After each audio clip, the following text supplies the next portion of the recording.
Hello friends, आप सभी का स्वागत है इस चैनल में। इस वीडियो में इंडियन पॉलिटी से related important MC question cover करेंगे और ये मेरा इंडियन पॉलिटी पे पार्ट 10 है। तो इससे पहले मैं 9 लेक्चर कवर कर चुका हूँ, तो आप उसे भी देख सकते हैं, बहुत ही हेल्प मिलेगा। तो यहाँ पे हमारा फर्स्ट क्वेश्चन है, in how many way Indian citizenship can be lost. भारतीय नागरिकता कितने तरीकों से खो सकती है। तो यहाँ पे आपको बताना भारतीय नागरिकता ये कितने तरीकों से समाप्त हो सकती है। तो option C the right answer है 3। तो भारतीय नागरिकता ये 3 तरीकों से समाप्त हो सकती है। तो फर्स्ट इज स्वैच्छिक त्याग, देन सेकेंड इज अधिकारों से वंचित, देन लास्ट इज नागरिकता की समाप्ति। तो नागरिकता ये टर्मिनेट भी हो सकती है। तो इन 3 तरीकों से भारतीय नागरिकता समाप्त हो सकती है। तो option C the right answer है 3। एंड फ्रेंड्स, ये चैनल आपके लिए हेल्पफुल है, तो आप अपना फीडबैक दे सकते हैं, इस चैनल को सब्सक्राइब कर सकते हैं फॉर मोर वीडियोज, एंड इस वीडियो को भी लाइक, कमेंट एंड शेयर कर सकते हैं। नेक्स्ट है, in how many way Indian citizenship can be acquired. भारतीय नागरिकता को कितने तरीकों से प्राप्त किया जा सकता है। तो option B the right answer 5। तो भारतीय नागरिकता को 5 तरीकों से प्राप्त किया जा सकता है। तो 1955 के सिटीजनशिप एक्ट के अनुसार भारतीय नागरिकता को 5 तरीकों से एक्वायर किया जा सकता है। तो फर्स्ट इज बर्थ, जन्म के आधार पे, देन सेकेंड इज डिसेंट, वंशज के आधार पे, देन थर्ड इज रजिस्ट्रेशन, पंजीकरण के आधार पे, देन फोर्थ इज नेचुरलाइजेशन, देशीयकरण के आधार पे, then fifth and last is incorporation of territory. तो क्षेत्र के समावेश के आधार पर भी भारतीय नागरिकता को प्राप्त किया जा सकता है। तो इन 5 तरीकों से इंडियन सिटीजनशिप को एक्वायर किया जा सकता है। तो option B the right answer है 5। नेक्स्ट है, which competent to prescribe conditions as for acquiring Indian citizenship। भारतीय नागरिकता प्राप्त करने के लिए शर्तें निर्धारित करने के लिए कौन सक्षम है।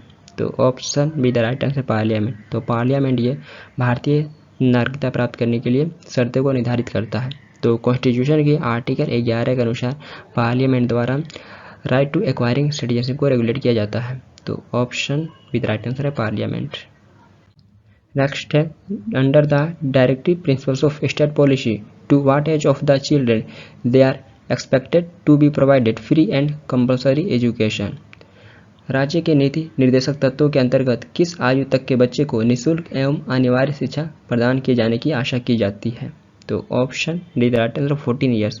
तो 14 साल के बच्चों को फ्री एंड कंपल्सरी एजुकेशन देने का आशा किया जाता है directive principles of state policy के अनुसार। तो option D the right answer 14 years, और ये आर्टिकल 45 में मेंशन है।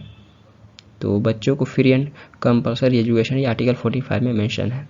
तो option D the right answer है। Next, where in the Indian constitution has economic justice been provided as one of the objective.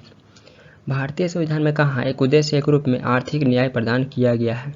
तो option B the right answer है the preamble and the directive principles of state policy. तो preamble और directive principles of state policy में एक objective के रूप में economic justice को प्रोवाइड किया गया है। तो option B the right answer है।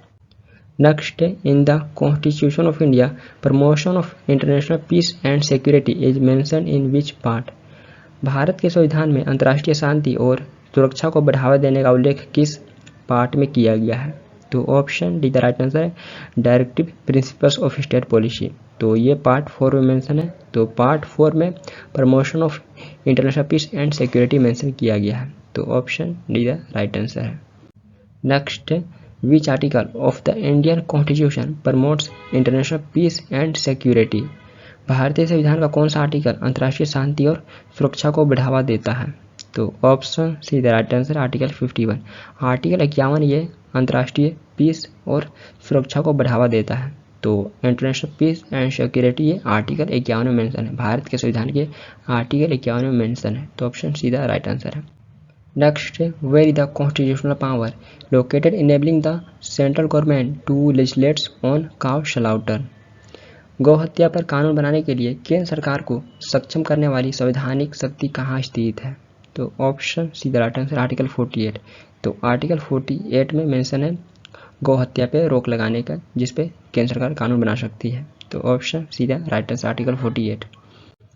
नेक्स्ट है, which part of Indian constitution ensure social and economic democracy. भारतीय संविधान का कौन सा भाग सामाजिक और आर्थिक लोकतंत्र सुनिश्चित करता है। तो option D the right answer है directive principles of state policy. Directive principles of state policy ये सोशल एंड इकोनॉमिक डेमोक्रेसी को इंश्योर करता है। तो option D the right answer है directive principles of state policy. Next है which of the following can be amended by special majority.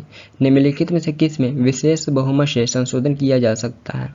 तो option C the right answer है directive principles of state policy. तो राज्य की नीति निर्देशक सिद्धांत में स्पेशल मेजोरिटी के साथ संशोधन किया जा सकता है। तो option C the right answer है। नेक्स्ट है separation of the judiciary from the executive has been provided in which part of the Indian constitution.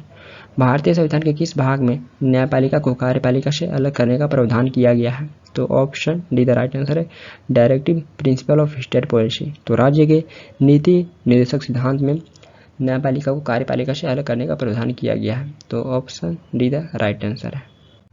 Next है separation of judiciary from executive is related to which article. न्यायपालिका को कार्यपालिका से अलग करने का संबंध किस आर्टिकल से है? तो option B the right answer article 50। तो आर्टिकल 50 में ये मेंशन किया गया है कि न्यायपालिका को कार्यपालिका से अलग किया जा सकता है। तो option B the right answer article 50। Next है which of the following is not included in the directive principles of state policy. निम्नलिखित में से कौन सा राज्य नीति के निर्देशक सिद्धांतों में शामिल नहीं है? तो option B the right answer right to information. तो राइट टू इन्फॉर्मेशन ये राज्य नीति के निर्देशक सिद्धांतों में शामिल नहीं है। तो option B the right answer right to information. Next the main purpose of the inclusion of directive principles of state policy in the Indian constitution is to. भारतीय संविधान में राज्य नीति के निर्देशक सिद्धांतों को शामिल करने का उद्देश्य क्या है? तो ऑप्शन द राइट आंसर है इस्टाब्लिश ए वेलफेयर स्टेट। तो एक वेलफेयर स्टेट इस्टाब्लिश करने के लिए भारतीय संविधान में directive principles of state policy को मेंशन किया गया। तो ये मेन पर्पस है। तो ऑप्शन द राइट आंसर है। नेक्स्ट है in the division of the power under the constitution who has been given more power. संविधान के अंतर्गत सत्ता के विभाजन में किसे अधिक अधिकार दिए गए हैं? तो option B the right answer है द सेंटर। सेंटर को अधिक अधिकार दिए गए हैं संविधान के अंतर्गत सत्ता के विभाजन में। तो option B the right answer है द सेंटर।